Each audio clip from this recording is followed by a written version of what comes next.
Hello and welcome to the 2018 Winter Webcast Series from the Iowa State University Extension and Outreach Master Gardener Program. My name is Susan DeBleek and I'm the Assistant Coordinator for the Master Gardener Program, and today's webcast is called Garden Helpers. This is part of a three-part webcast series. This is the second webcast called Garden Helpers. The last one was From Seed to Table, and the next one is called Food Security Partners. We offer these webcast series in the winter time with thanks to the SNAP Education Program. These webcasts are intended to help take your Master Gardener project to the next level and to help you figure out ways that you can act as a Master Gardener volunteer to help increase food security and decrease hunger. Today's Garden Helpers webcast is going to be focused on how to manage volunteers in the garden. You'll also learn about how to manage weeds as well from Reiman garden staff. And you're also going to learn about the home demonstration gardens at Iowa State University research farms and how Master Gardeners are volunteering there as citizen scientists to contribute to research. We'll start with the Managing Volunteers webcast, which is 45 minutes long, and then we'll end with the Citizen Science webcast, which is 22 minutes long. Even though this is a short webcast, this does count as 2 hours of continuing education hours for you as a Master Gardener. We do have a worksheet for you to take notes, and also there's a link on that worksheet to the online evaluation, which we'd appreciate you filling out to help us get feedback on this webcast and how this information is helping your volunteer projects. And just a reminder to log your continuing education hours on the Master Gardener volunteer reporting system. This webcast counts for 2 continuing education hours. So first, I'd like to hand it over to Erin Steil to present about managing the wanted and the unwanted. Thanks, Erin. Thank you for joining me today. I'm very excited to be talking with you about these two topics, which are somewhat distant in relation to each other. But as Master Gardeners taking care of community gardens, especially those that grow produce for donation, these are both essential topics. Today we're going to be talking about the wanted and unwanted, managing volunteers and weeds in a community garden. A little bit about myself. My name is Erin Steil. I am Assistant Director at Reiman Gardens at Iowa State University. I also serve as a lecturer in the Department of Horticulture at Iowa State. You can see my contact information on the screen there. I've spent much of my career working with community garden volunteers, as well as doing just a lot of volunteer work and doing a lot of work in gardening and weeding. So I was very excited to be able to talk with you today about these two topics. So in general, about roughly half of this presentation will be tips and suggestions for managing additional volunteers in your community garden, particularly focused on community gardens that are growing vegetables for donation. The other half will be tips and strategies for dealing with all of those unwanted volunteer plants, also known as weeds. So let's launch in right now with managing volunteers. As volunteer Master Gardeners, you likely feel like you have a pretty good grasp on what it takes to be a good volunteer manager and what volunteers need. But managing additional volunteers does take many special considerations. And following here on the next several slides are suggestions I have for managing volunteers working in a community garden specifically. But really, these ideas are transferable to just about any volunteer situation that you may encounter. Considering all of these things will hopefully help you keep your volunteers smiling, just like all the volunteers here at Reiman Gardens in these photos. We have over 400 volunteers that help us, that contribute literally tens of thousands of hours at Reiman Gardens, and we work very hard to keep them happy, and hopefully these tips and suggestions will help your volunteers stay happy too. One of the first things that you need to consider are the volunteers' priorities. This is one of the most often overlooked and forgotten, but one of the most important factors to consider when working with recruiting and retaining volunteers. So throughout this presentation, I'm going to have a few questions for you. I call them quiz questions, but we're not grading this at the end. It gives you an opportunity to hopefully get a little bit more engaged in what we're talking about here. So take a minute or so and consider this question. What motivates people to volunteer? You can think about this in terms of your own experiences. You can think about this in terms of a community garden if you would like, or really just any volunteer situation. But if you need to, take a minute, pause the recording, write down some ideas, and start it up again once you have something on your piece of paper. We will talk about this in just a minute.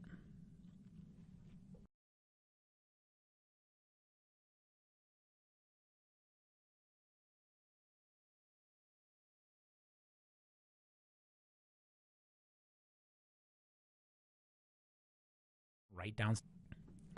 So hopefully some of the things that you wrote down will line up with some of these things here, because you probably have certain priorities or motivators, if you will, that get you to volunteer in certain areas or doing certain tasks. And these are some of the ones that we see often. And I want to start with a very important component here, and that is an interview. And I put interview in quotes not because it shouldn't be a formal interview. A formal interview is something we do with every one of our new volunteers at Reiman Gardens. It is essential to understanding their priorities. If you do not understand what motivates people to volunteer with you or doing the work that you need done, then you can't properly address what it is that they want to see, and you can't make them as happy as you could. And happy volunteers are long-term volunteers, and long-term volunteers are the best. So understanding priorities is very important. And motivators for volunteers are different, but there are several that are often seen in volunteers. They include things like social interaction. This is sometimes actually one of the biggest reasons why people volunteer, although they may not realize it's what they enjoy the most about volunteering. Meeting new people or getting to know better existing friends or colleagues is a huge part of volunteering for a lot of people. Doing something they love, like a hobby or something that they enjoy, is another reason folks volunteer. Learning something is something that we often hear. Learning more about gardening or learning more about horticulture is a primary motivator for some folks. For some people, it's a requirement. So there are many high school classes and college courses that have mandated volunteer hours, and they need to find places to accomplish this. There are also situations where through the court system, they have volunteer hours too. And so these folks are motivated by very different things than some of the other folks that I mentioned earlier, but they can still be of great help to you. One of the other big reasons we see a lot of volunteers contribute their time and talent are because they want to contribute to a greater cause. And actually, community gardens, especially those that are growing vegetables for donation at food pantries, are a great resource for those who want to give back. And sometimes folks volunteer their time because they're part of a group, whether that be through their work, through their church, or through something like 4-H or Boy Scouts. These are all potential reasons. And you may have had others too. Another thing to keep in mind is that communication is key. If a group or individual contacts you because of something you have posted on an online forum or a flyer that you had up, or from word of mouth through an organization or something like that, be sure you get back to them right away. Even if you don't have anything to tell them, let them know that you got their message, that they're important to you, and you will get them information that they need. Many people are going to be working via email and even some texting, and it's not just the young people who text either. So be prepared to communicate in any way that works best for that volunteer. And of course, always be courteous and kind and understanding, even if the questions never seem to end, because they're just trying to figure out if this opportunity meets their priorities. And of course, an interview is a great way to do that. They may do that through lots of questions during that interview or lots of questions before and after that interview. So keep that in mind. All right, another question for you. Another big important factor in managing volunteers is to be clear about the task or job that you want them to do. So, something for you to consider. What can you do to be clear about the volunteer task that you have to offer? Take a minute, pause this recording if you need to write down an answer or two. What do you think you need to provide to be clear about the volunteer task you have to offer?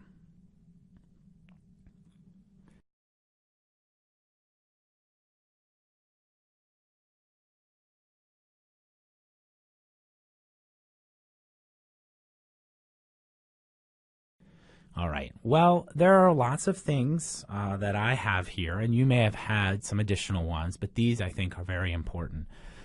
Be clear to the potential volunteer what the work entails. Having a job description is one of the best and easiest ways to do that. Remember that sometimes people don't have a very realistic vision of what gardening looks like. Sometimes it's a little romanticized, and some folks don't realize just how physical it can be, how much outside work it actually is. This sounds kind of silly, but it is something we run into quite frequently at Reiman Gardens. And so being very upfront and forward about there is a lot of sun, there can be heat or cold or rain, and the work is very physical, is really important, and that can be a part of that job description. Make sure that you sit with the committee and that everybody on that committee that's doing this and helping coordinate these volunteer efforts and helping with the work in this garden are on the same page about what you want to see volunteers do. And the best way to do this is to write it down. It can be just a few sentences. It can be more. It should include both the tasks that they're doing and the things that you want to see in the volunteers. So maybe it's, there's a certain physicality that comes with it. They have to be able to bend and stoop. They have to be able to work outside in weather conditions. They have to be able to provide boots and the right clothes, or they have to be able to bring their own pruners, whatever it may be. Make sure also that the volunteer has only one contact person. Many community gardens are group efforts, but when there are too many leaders or too many folks that are acting as leaders, that can be very confusing for volunteers. So one contact person is needed to make everything less confusing and less stressful for both you and the volunteer. As you're talking about this with you, another reason the interview is so important is as you're talking about this job, volunteer task that you have, be making sure that you are forward about what it is and how it meets the priorities, because that's one of the ways you can reel in these volunteers. So if you find out that one of their big motivators for volunteering in this capacity is because they want to give back to the community, then playing up the idea that your community garden is focused on growing nutritious, healthy, fresh produce to give to the people who need it most. That's going to be a message you want to get across. But if their priority is more to learn more about how to vegetable garden in general, because they're just getting started with this, then it may be more appropriate to stress the things they'll learn while working in this garden. So be clear to connect it to their priorities as you're talking about it, and realize that sometimes you may need to say no because their priorities and your job or task description don't align.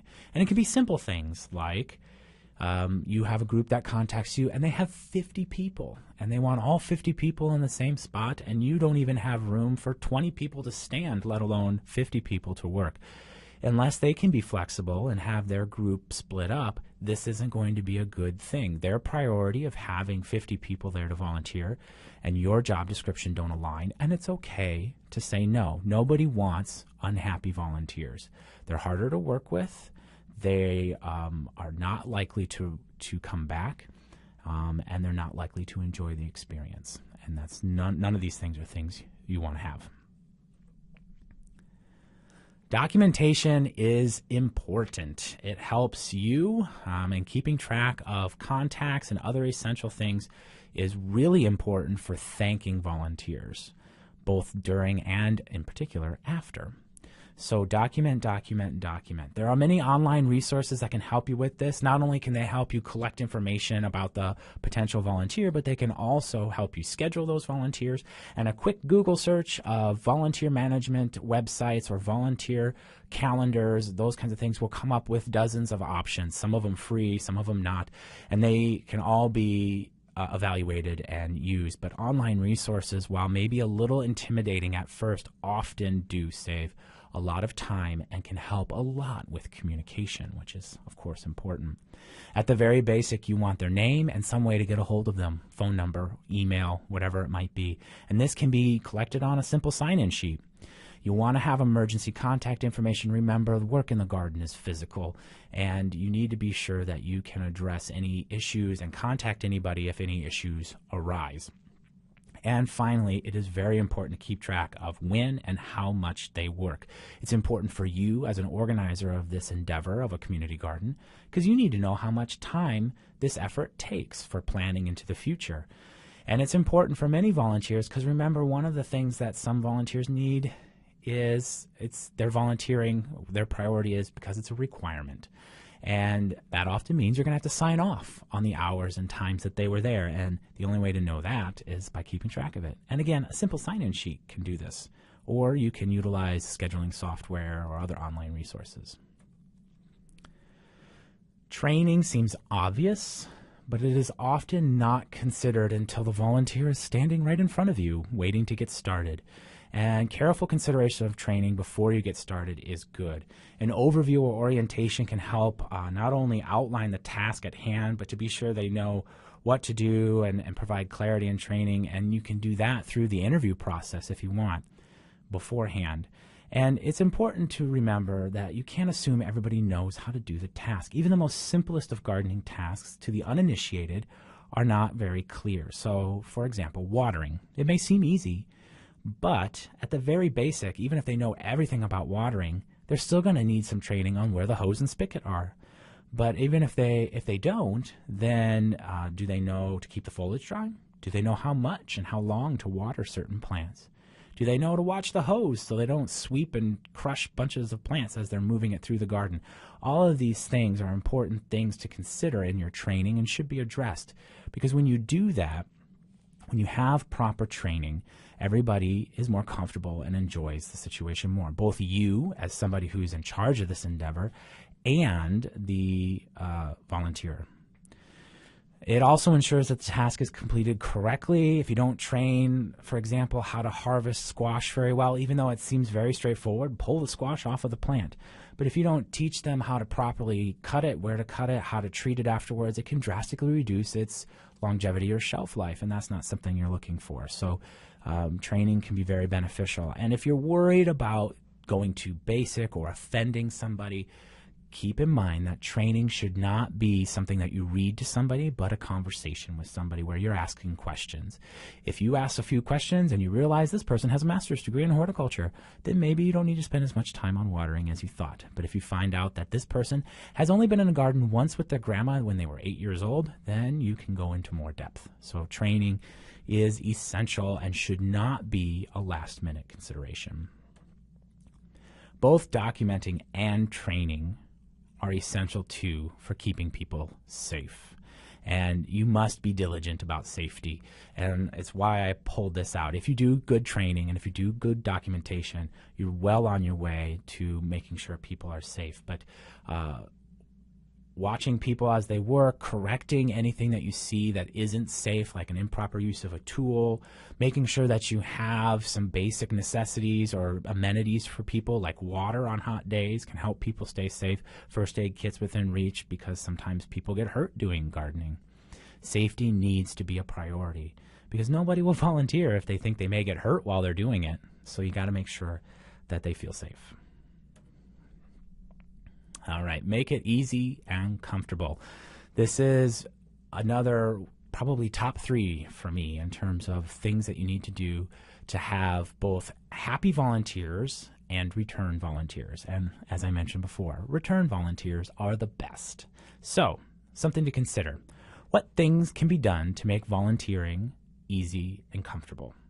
Take a minute, write down some things, pause this recording if you need to, but what would you do to make sure that those that are giving their time and talent to your endeavor are comfortable and that the process is easy?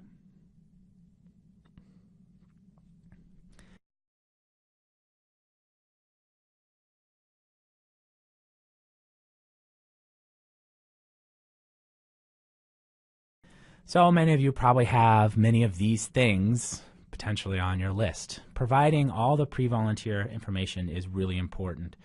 Where to park, where to check in, what to wear, even signage can be helpful. That first impression of the volunteer effort is very important, and if you go into this without a lot of clear direction before they get there, you can really stress out and leave people starting off on a bad note. Be clear and direct about everything. This doesn't mean you have to be curt or rude. It just means that you have to be very straightforward. Make sure that you're setting realistic times and realistic expectations of your volunteers. You will likely have more volunteers in an evening or a Saturday morning shift than, say, the middle of the day on Tuesday. And 1 hour may not be worth it for a volunteer to donate their time, but 6 hours is likely too much. And by that fourth or fifth hour, they're probably going to get really discouraged about the work that they're doing. So making sure that you have realistic day, time, and shift lengths for your volunteers. Make sure that you're providing all the best tools that you can for them, or being clear about what they should bring so that they can be comfortable. It's usually really hard to provide gardening gloves for everybody, especially gardening gloves that fit everybody. So being clear before they get there that they should bring their own so that they can be comfortable and gardening can be easier for them would be an important thing. And most important, snacks and coffee, because a well-fed, well-caffeinated volunteer is a happy one. And in all seriousness aside, providing simple refreshments and a break or two to enjoy them is kind of amazing at what it does. A few granola bars and some coffee can do some wonderful things for a group of volunteers. And if you really need to, have a volunteer help you with the snacks.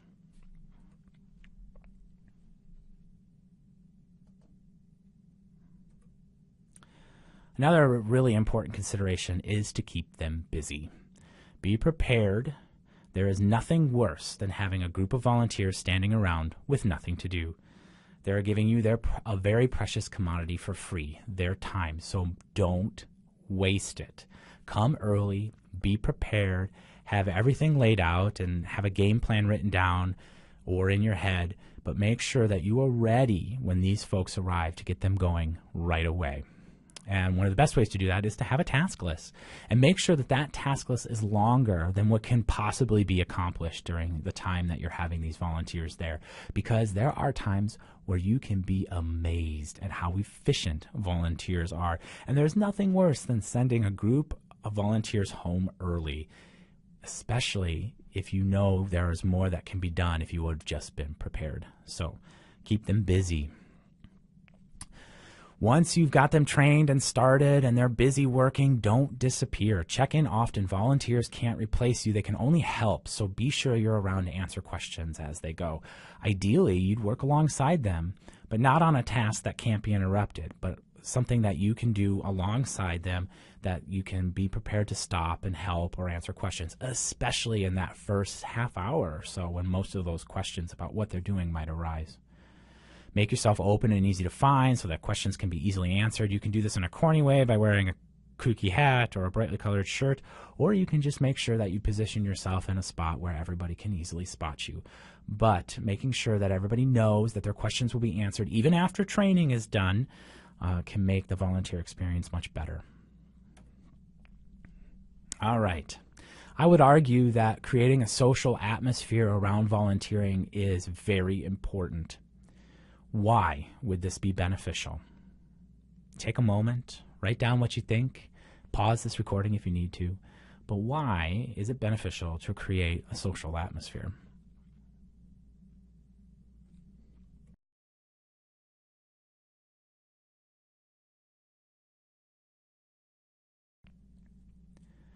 As I mentioned earlier, one of the major priorities that many potential volunteers have, or one of their major motivations, is to connect with existing friends or colleagues or meet new friends and colleagues. And the only way you can do this is by setting up volunteer work that allows people to interact. This photo here is pot washing. So Reiman Gardens has not purchased a plastic pot in over a decade. We wash and reuse every container in our greenhouse and production. It's a lot of work, and it only is feasible for us because volunteers do it for us. And what seems to be a very monotonous and kind of terrible job is actually one of our most popular volunteer opportunities. And the reason why it's so popular is because it's 12 people standing around a table doing relatively mindless work, talking about their grandkids, talking about their trips, talking about all sorts of interesting things. So don't have volunteers work alone unless they really want to, which you would find out in your interview, and encourage interaction. And don't forget, make sure they have opportunities to meet and interact with you. They may be interested in learning more about you as well. Help them take pride in their work. This is of particular importance because most of this comes from your interaction both before and during the volunteer experience. You want them to understand the end goal so that they work in the best way possible to help you achieve that.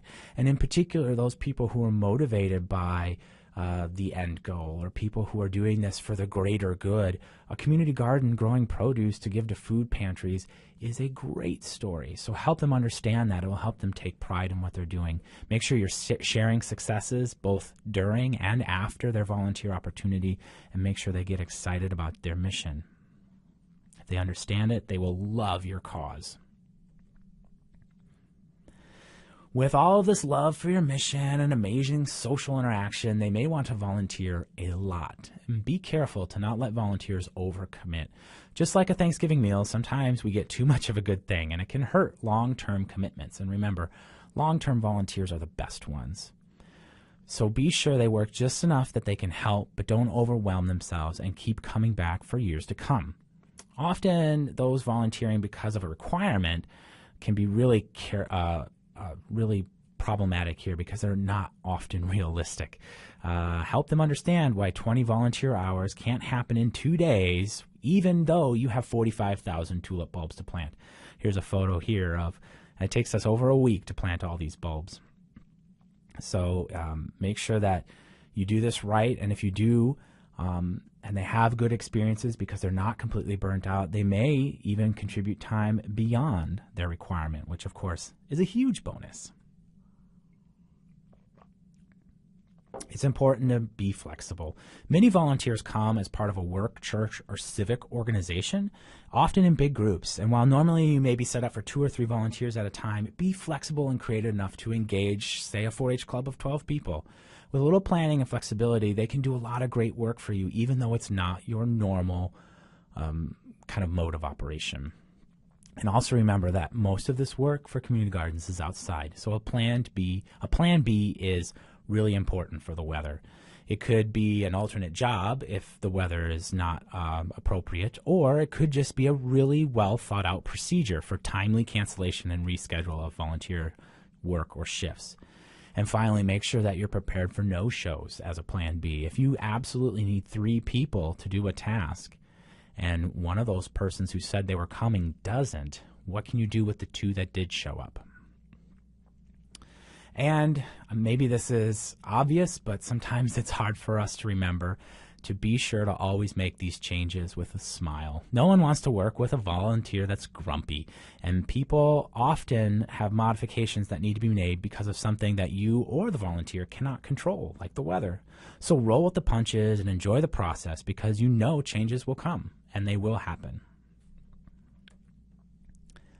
This is one I think many of us know we need to do with our volunteers, but it can't be said enough.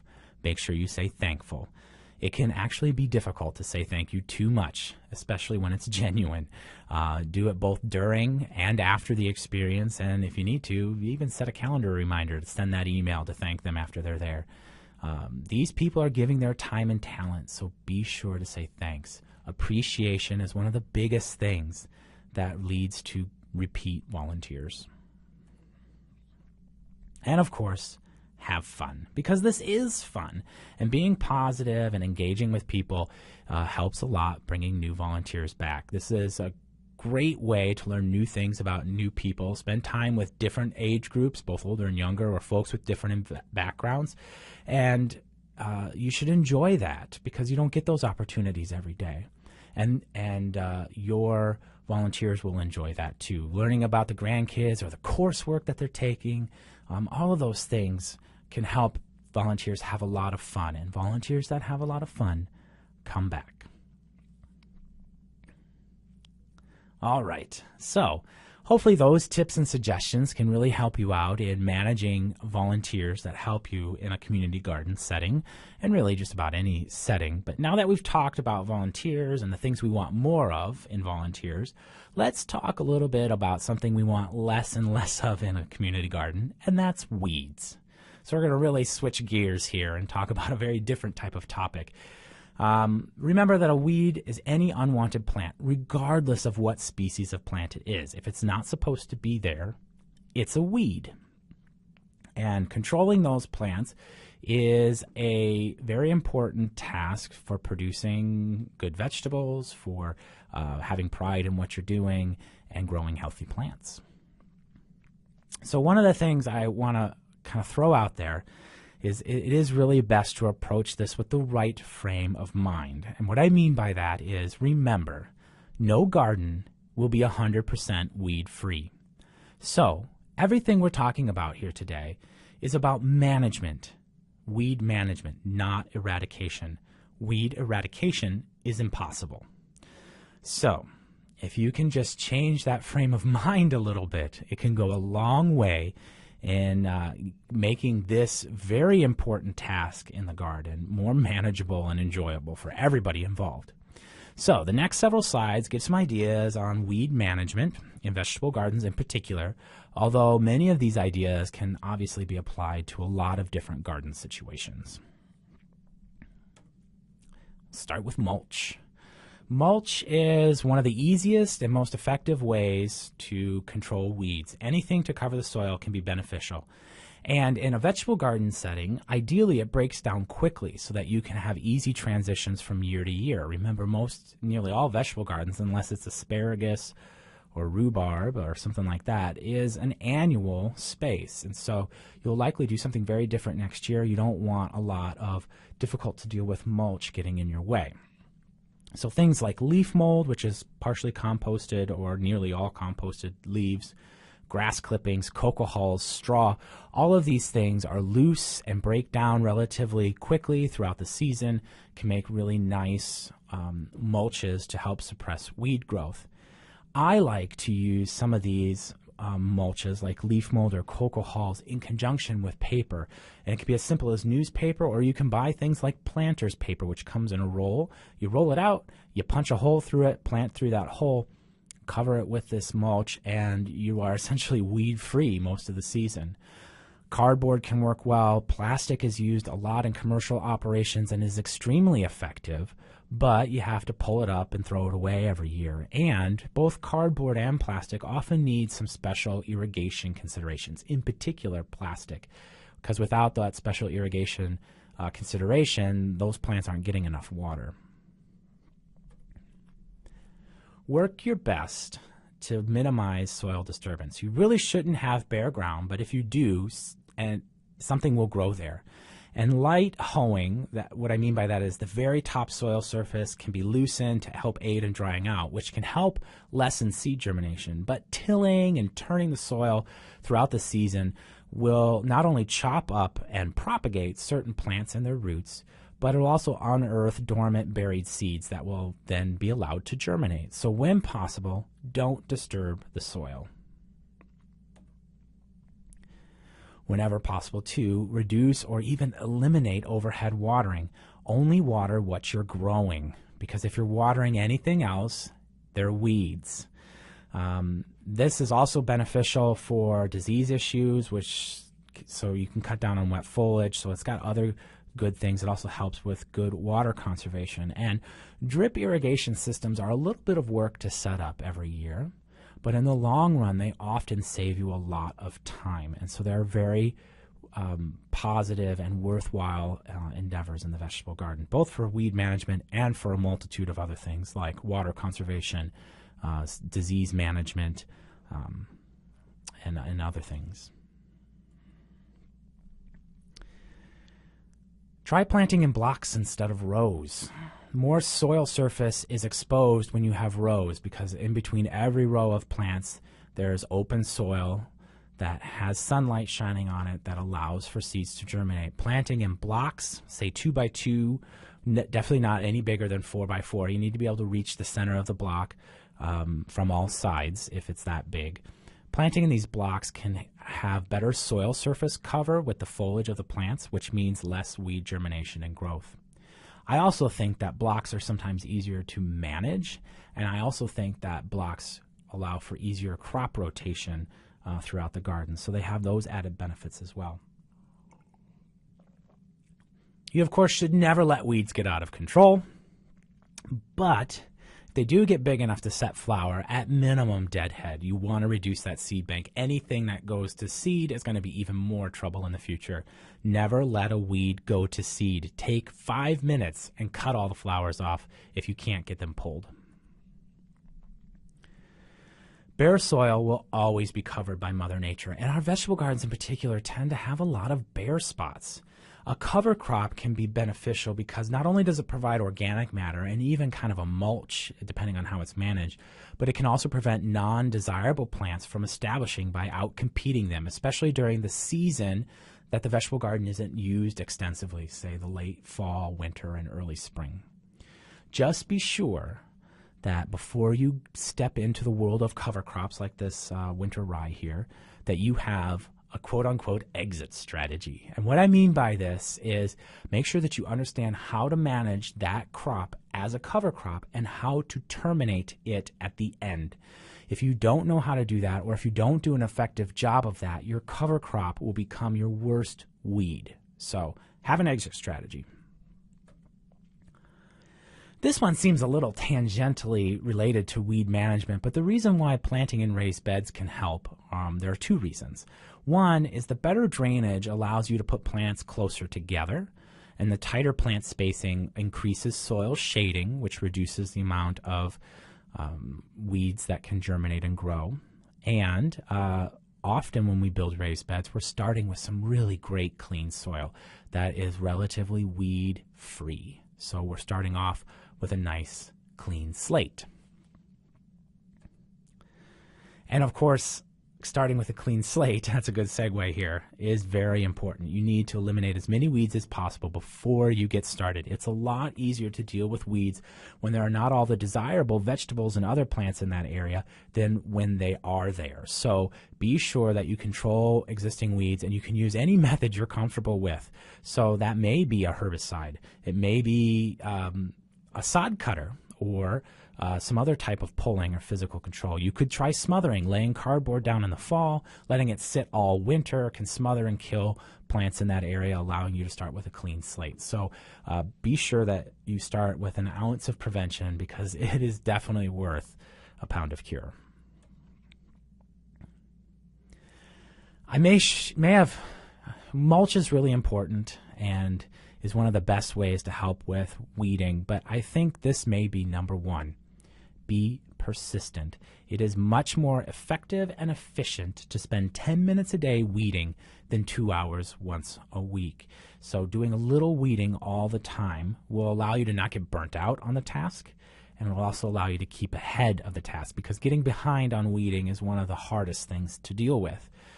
To do that, make sure you have your tools and systems set up that lets you stop in the garden. So when you go out and pluck a tomato off or a pepper, you have a system in place that you can deal with those couple weeds that you see right then and there. Having the bucket and a weeder set off to the side, or not in the shed across the lawn or back in your garage or basement, but having it available is really beneficial to allowing you to do a little bit of weeding all the time. And of course, don't let it get out of control. When they're small, they're easy to deal with. Once they get established, you have more roots, you have more work to pull, you have more potential to seed.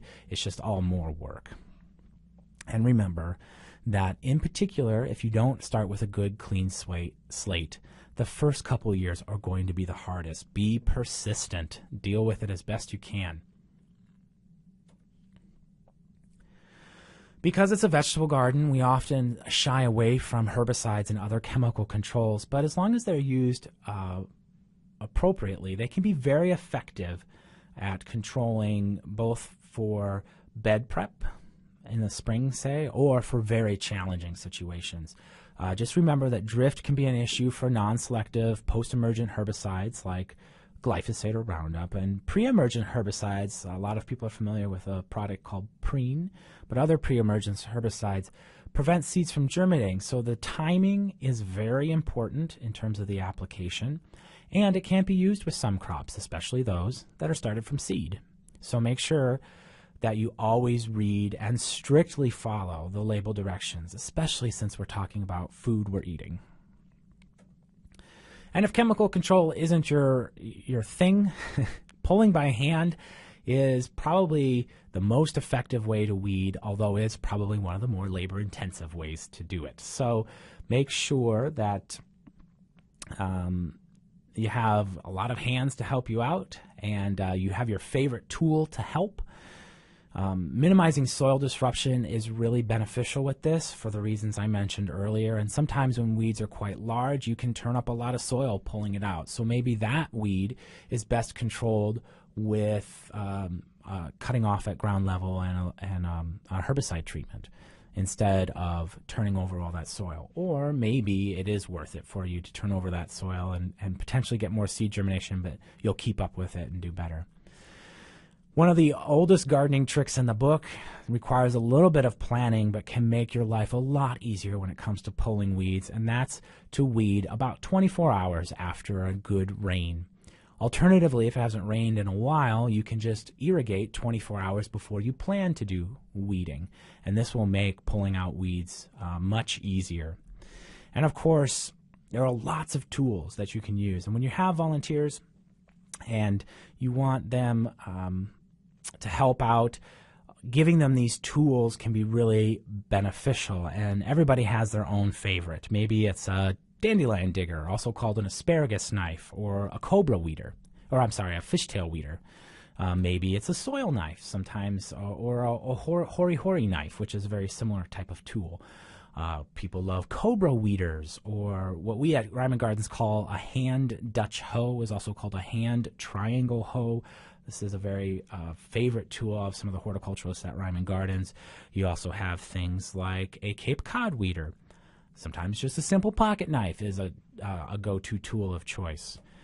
A spring-loaded needle nose pliers is perfect for pulling out woody weeds like volunteer elm tree, for example. And if you would rather use long-handled tools, the push-pull types of hoes, like this stirrup hoe, also called a scuffle hoe or a hula hoe, can be really effective, as can a diamond hoe or a triangle hoe. Both of these work pushing and pulling.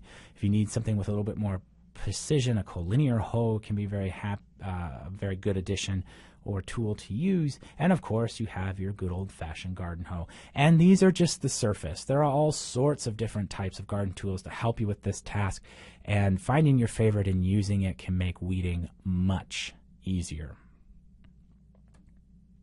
All right, so we've talked about managing volunteers. We've talked about weeding. Let's put the two together. Volunteers weeding. This can be very difficult because teaching weed ID, especially to the uninitiated, is a lot of work. And so, but we're often tempted to have volunteers help us with this task because it's a big, time-consuming one. So here are a couple of approaches I suggest you could look into to help you utilize volunteers, even those volunteers with minimal experience, effectively weed, in particular in your vegetable garden. The first thing you can do, especially if you have a large garden with areas that are relatively monoculturally planted, is just simply teach people what a tomato looks like and pull everything that doesn't look like a tomato. So in this bed, in this area, this is a tomato, everything else goes. That's pretty straightforward. Or maybe it's just two plants. This is a tomato and this is the lettuce. Everything else goes. This can be really great in larger gardens or those that have a relatively narrow range of species that are being grown. Another approach, and this works really well with larger groups or gardens that have a wide variety of vegetables in them, and they have relatively few troublesome weed species. And essentially what you do is you teach one person one weed, and they're responsible for that one weed. So person A, Susie, comes in, and Susie, this is purslane. Anytime you see purslane, pull it out. Some of this other stuff is weeds too, but you're not in charge of those. You are only looking for purslane, and this is what purslane looks like. Then person B, David, this is crabgrass. Anytime you see crabgrass in this garden, please pull it out. And Susan and David work together, and they work through the garden, pulling their respective weed. So this can be another way to kind of get around that. I'm not that comfortable or don't know that much about the different plants. These two approaches can help you effectively utilize this great volunteer resource for a project that really often needs to be done. So I want to tell you very briefly a little bit about Reiman Gardens. I hope you can come and visit us sometime soon. We're located in Ames. We're part of Iowa State University, just south of Jack Trice Football Stadium. We opened in '95. There's 17 acres, and we're open year-round. In fact, there's only 3 days a year we're not open: Thanksgiving, Christmas, and New Year's. We're known for our roses. We have a wonderful butterfly exhibit. We have prairie plants, annuals. We have a fantastic bulb display in the spring. So anytime you come and visit us, there's something really fun to see. One of the unique things we do at Reiman Gardens are theme years. And the reason we love these so much is because of all the things listed there on your slide. It allows us to come up with some really cool ideas, some things we may have never thought of before, and all because we're trying to link everything we do in a particular year to one broad topic, say art or water or color, and it really helps create some fun and engaging displays for people to see each time they come and visit us. So some of the things you'll see when you come and visit Reiman Gardens: we have a tropical conservatory that's open year-round. We have a butterfly flight house, 500 butterflies or more, 50 different types flying all around you, both native and exotic butterflies. One of the largest USDA permits in the nation, which means that each time you visit, you'll probably see a butterfly you've never seen in there before. This facility is wonderful. It's even shaped, as you can see in the picture there, like a butterfly. We have wonderful rose gardens, including a nationally recognized collection of roses bred by Dr. Buck at Iowa State University that are naturally disease-resistant and winter hardy this far north in Iowa. We have a beautiful herb garden. Those 45,000 tulip bulbs I mentioned earlier that we plant at Reiman Gardens, almost half of them are in our Campanile gardens. So late April, early May, somewhere in there, depending on the weather, you will see those tulips in that area. The rest of the year are some really amazing, colorful annual displays in a very large kind of open area. We have a beautiful lake with some really fun water plants in it, including what you're seeing here, those large Victoria water platters. The Town and Country Garden is a home idea garden. It is scaled to homeowner size to give you ideas of things you can do in your own yard. And we also have a children's garden that allows kids and families to discover and interact with the gardens in a safe and fun environment. We do a lot of programming in that space. There's a lot of fun interactive features in that space too. I hope you get a chance to come and see us in Ames at some point soon. I think you'll be inspired. So that wraps up our discussion here today about the wanted, our volunteers, and the unwanted, weeds, both in relation to a community garden. My contact information is listed there. I'm always happy to answer any questions you may have. And of course, if you ever want to volunteer pulling weeds at Reiman Gardens, we'd love to hear from you. I hope you enjoyed. Have a wonderful day.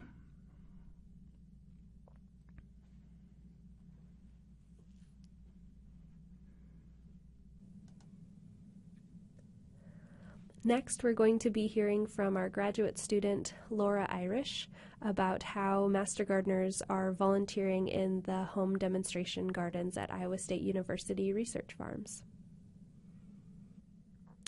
Welcome to the Iowa Master Gardeners Working as Citizen Scientists webinar. My name is Laura Irish, and I am a graduate student in the Department of Horticulture and Sustainable Agriculture program. So today we're going to talk about the 2017 and 2018 home demonstration gardens, the themes and objectives, cultivar data results, and field day survey results from the gardens, and also talk about citizen science, so the data collected and how you as Master Gardeners can get involved in 2018. So we are working in a partnership with SNAP Ed, which is a Supplemental Nutrition Assistance Program education. So they fund the home demonstration gardens and also various mini grants across the state. A little background on the home demonstration gardens. So they were started in 1977 and have been located throughout Iowa at the ISU Research and Demonstration Farms. And the main objective of the demo gardens is to showcase new or unusual cultivars of annual flowers and vegetables. And how we showcase them is by inviting the public to attend field days in late July and early August.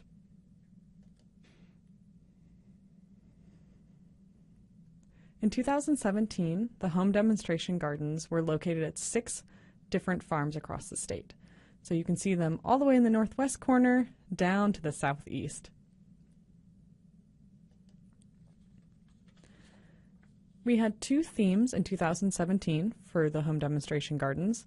3/4 of the garden was dedicated to a pantry garden, so we grew common vegetables that would be accepted by the local food pantries. And we also had a target of 10,000 pounds of produce to donate to those pantries. And the other 1/4 of the garden was for edible and new flower cultivars. So we grew edible flowers and trialed some cultivars that had won awards this past year.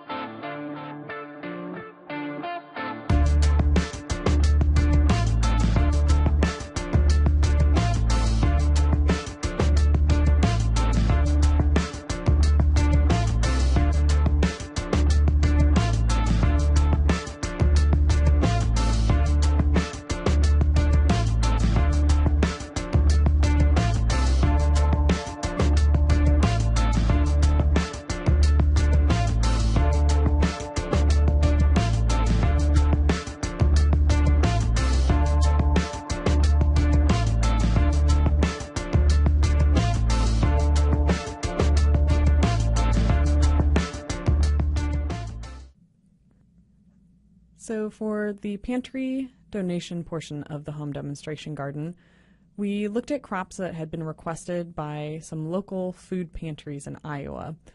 And we decided to grow the green beans, cucumbers, Irish potatoes, zucchini, various melons, onions, peppers, carrots, broccoli, and some other crops. And we chose in 2016 to try the sweet potatoes across the state, and they did not do very well. So we opted to not have sweet potatoes in the gardens this year. And we also, for the second year, did not use cherry tomatoes, but slicer tomatoes, because taking cultivar data on cherry tomatoes is very time-consuming.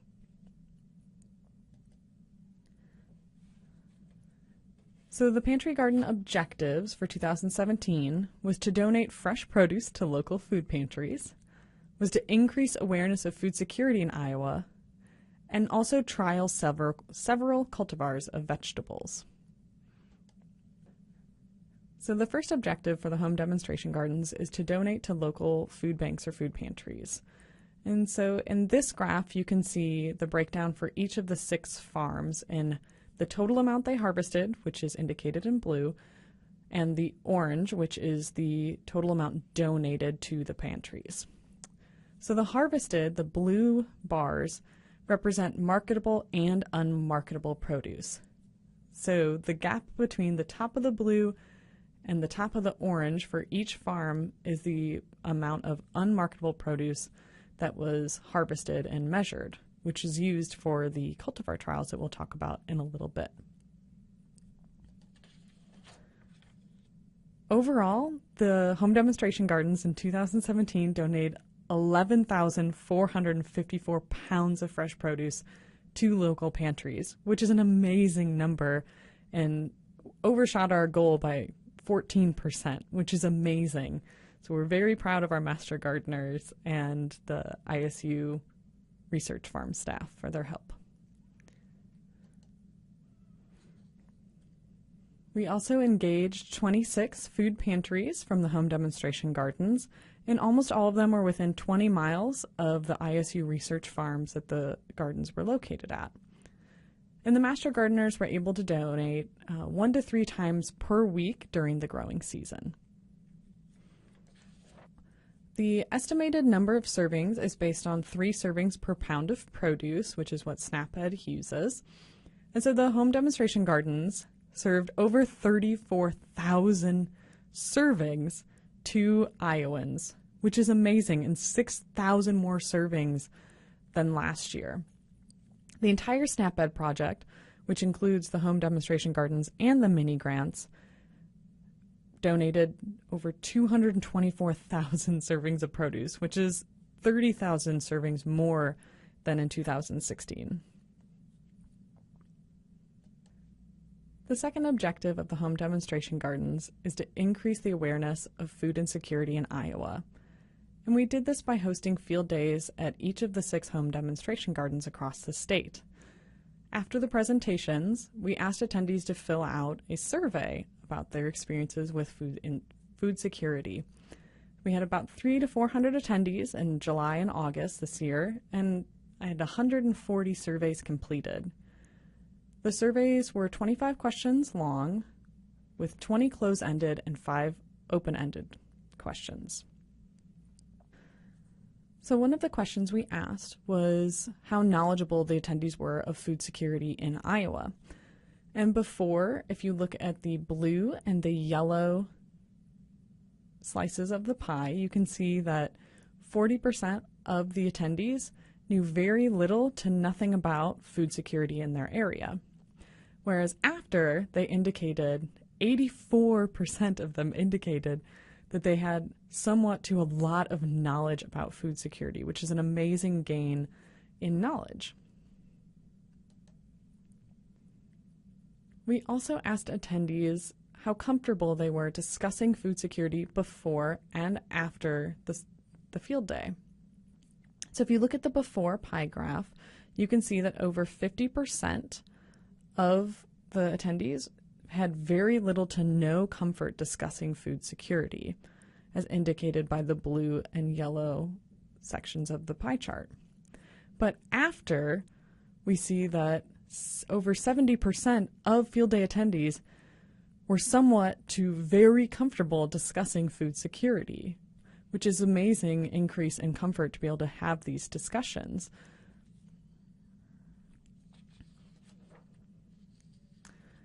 Of course, we had to ask if the field day attendees were a master gardener, and 42% were, which makes perfect sense, having master gardeners at a home demonstration garden field day. We also asked if the field day attendees grew their own fruits and vegetables at home, and overwhelmingly they do, which is great to know because that means that they have produce that potentially could be donated to a pantry. So, we want to know about donation patterns. And what we found out in 2016 was that master gardeners with a garden were more likely to have donated fresh produce to a food pantry than non-master gardeners with a garden before the field day, which was amazing. So we found out that master gardeners are more likely to donate fresh produce. After the field day in 2016, the field day attendees indicated that all of them were just as likely to donate, which is great because that means we had more people being aware of food insecurity in their areas and willing to donate produce. In 2017, I'm showing you a graph of before and after for different food pantry donation patterns or intentions. So the orange is before and the blue is after. So over 40 people before the field day had donated fresh produce to a pantry, whereas over 90 had not. And we see a perfect flip in this graph that after the field day, over 90 attendees said, yes, I will donate fresh produce to a pantry, and less than 40 said, no, I will not be able to donate to a pantry. And some people did write in on this close-ended question, and most of them were to the effect of, I only grow a couple of tomatoes, or I donate to my neighbor, or the other one said, I don't have a garden. And that makes sense. So now I want you to do a think, pair, share activity. So what this means is you're going to take a few minutes to think about the question on the screen, pair up with another person to discuss your answer if you're able, and then share with your group. So the question is, why are cultivar trials important? Please feel free to pause this video for as long as you need to have this activity.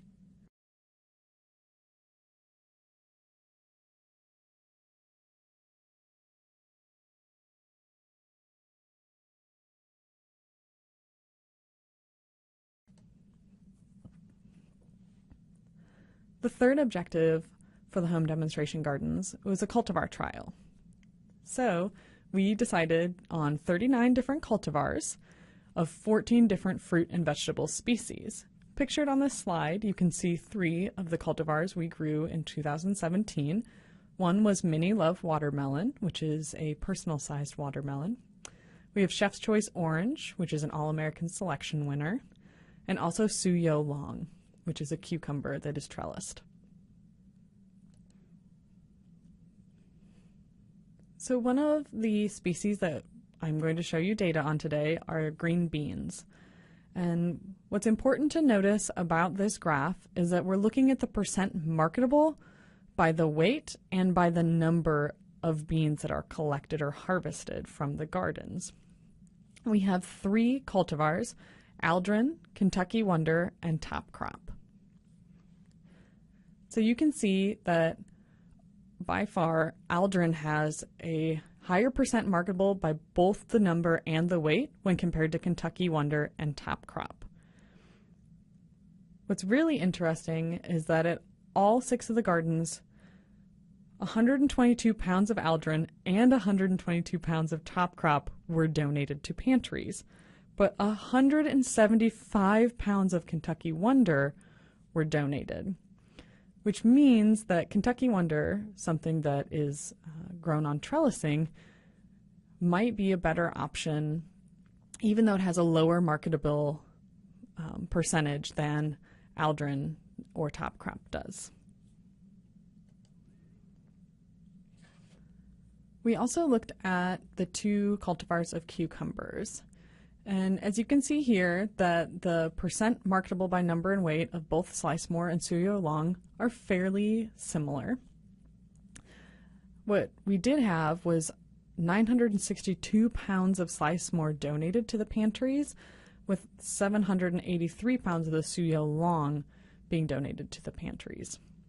And part of the reason that we think that there's a higher percent marketable of the Suyo Long than the Slicemore is that Suyo Long is a trellised cucumber, so it doesn't lay on the ground, and it had fewer pest and disease issues at all of the farms.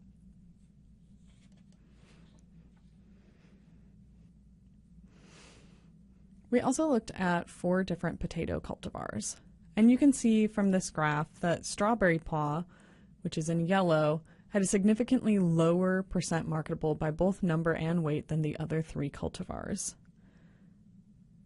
Gold Rush and Superior were fairly similar for their percent marketable by number and weight. However, Gold Rush, there was 133 pounds donated by the farms versus Superior with only 78 pounds donated. So when we look at that, that tells us that perhaps Gold Rush in these different demonstration gardens is a superior potato to the superior cultivar. We also did a cultivar trial on 4 different tomatoes. So Celebrity, Red Deuce, and Skyway all performed very similarly for the amount actually donated to the pantries. However, we can see that Celebrity had a much lower percent marketable than the Skyway and even Red Deuce tomatoes, which means that more Celebrity tomatoes needed to be harvested than Red Deuce and Skyway to have the same amount donated. So that might not be one that would be used at the different gardens again. But you can see in this graph is that Chef's Choice Orange, which is shown in yellow, outperformed all of the other cultivars, not only in percent marketable, but the pounds that was produced. There was almost 686 pounds donated from all the gardens of this cultivar.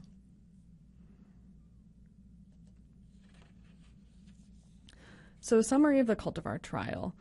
There is much more statistics to come from all of the other cultivars, and I'm also going to be working on combining data from 2016 and 2017. There's also quite a bit of variability by location. So different weather patterns, different climates, everything really contributed to this variability. And there was also some concerns with the data collection, mainly non-marketable, but there was a vast improvement in master gardeners for collecting all of the non-marketable data than last year. Just want to give you a little sneak peek. In 2018, the theme for the Pantry Garden is going to be a rainbow garden, so grow the rainbow. And there will not be individual cultivar trials conducted in the Pantry Garden next year. The theme for the other quarter of the garden is going to be flowers for bees. Our goals for 2018 for the home demonstration gardens is to again donate over 10,000 pounds to the local pantries. We still want to partner with over 25 local pantries. And we want to connect with over 500 people at the field days and educate over 100 people at the food pantries about various gardening practices. So the second part of this webinar is focused on citizen science. You might ask, what is citizen science? Well, citizen science is the use of community members and collecting data that is going to be used for various reports. And so what we're doing with the home demonstration gardens is training different master gardeners about data collection processes, the influence of biases, and these different things that can affect good data. So we did have 16 master gardeners at the trainings this year and 23 master gardeners that harvested the home demonstration gardens. We did have an online training so that master gardeners that joined mid-season would have the same data collection and citizen science knowledge and skills as those who attended the trainings in May. So one thing we did to figure out if the master gardeners participating were gaining citizen science knowledge and understanding data collection was sending out a survey both before and after their work with the home demonstration gardens. So in this survey, we asked if the master gardeners had participated in 2016 as well as this year in 2017. And 55% about said, yes, I participated both in 2016 and 2017, which means that we had 45% new master gardeners who came in on the project. I also asked, what did you learn while you worked on this project? And what's amazing is that all of the answers had something to do with citizen science. So someone said harvesting methods for vegetables. Well, having the best methods for harvesting means we have better produce to donate to the pantries, which is awesome. Another master gardener said the importance of cleanliness of the produce and the accuracy of weights and measurements, again showing that if we have accurate weights and measurements, we're taking good data that we can then give to others and have good information. There was also a master gardener that said the help of evaluating and growing the best varieties available, which is amazing. For this quote, I think it's really powerful and impactful, so I'll read it to you.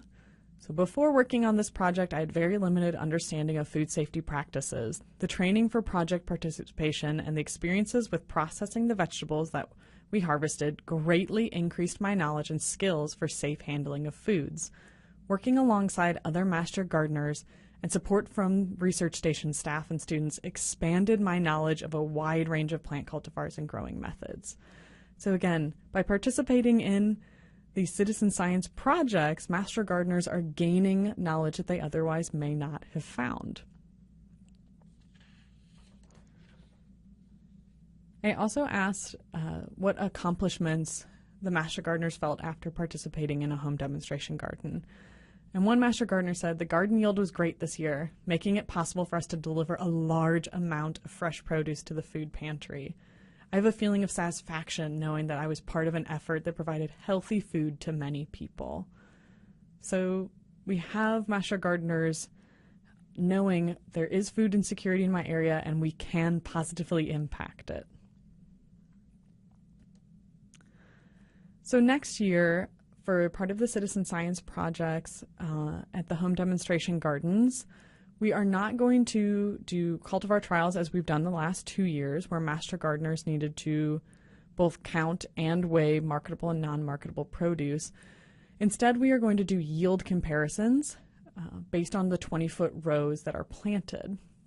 And so as you can see here in this photo, we had red boar kale and prism kale.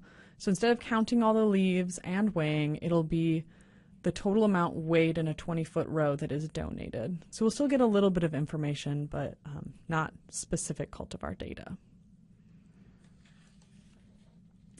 And how can you get involved to help in this pantry donation garden and citizen science efforts? Well, you can definitely contact your local master gardener coordinator. They are very knowledgeable on this project and others. You can also visit the Iowa Master Gardener website that is listed here. You can contact Susan DeBleek, who's a program coordinator at Iowa State for Master Gardener. And also you can sign up for the Master Gardener program by contacting your local Master Gardener coordinator or visiting the Iowa Master Gardener website for more information. Thank you so much for listening to this webinar. You can contact me with any questions you might have at my email address, which is leirish@iastate.edu. Thanks again.